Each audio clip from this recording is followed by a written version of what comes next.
Thank you all for coming today. So it was around 1995, and there was a new thing called the web, but nobody called it that. Nobody even called it the internet. People called it Mosaic. How many of you know what Mosaic is?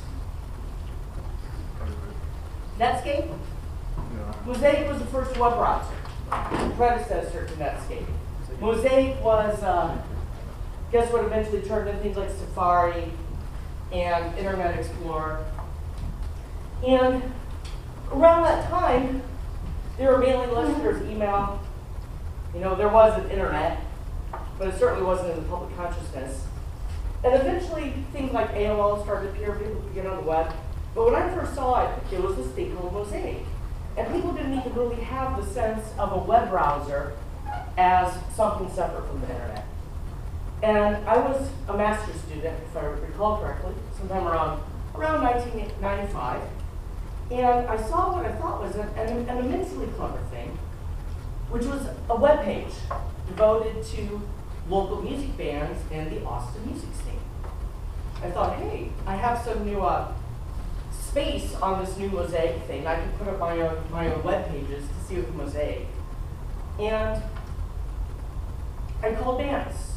I talked to them after shows, and I said, well, there's this new thing called Mosaic, and you can put up pages, and the people, if they have this new AOL thing that's coming on, they can use their phone, they can use the modem to go and find information. And this was, you couldn't even center at the time. There wasn't even a flash tag. You had basically images, text, and hyperlinks. And I said, if you give me a photo, and this is long before you could even think of putting audio files, or let alone videos, give me a photo, it gives me some information, I can put up a web page for you. And so I set up a web page devoted to St. Louis area local music.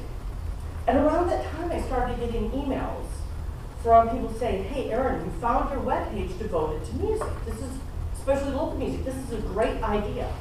We're starting an internet business. Would you like to join us on this? I got about 20 of these. And in every case, I wrote back and I said, no thanks for offering, but I think the idea of an internet business, I think it's just a fad.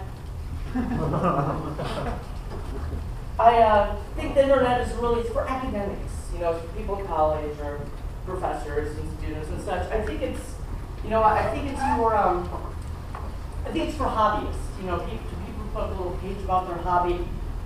I don't think there is any money to be made on the internet. I had a form letter. I sent that out about 20 times.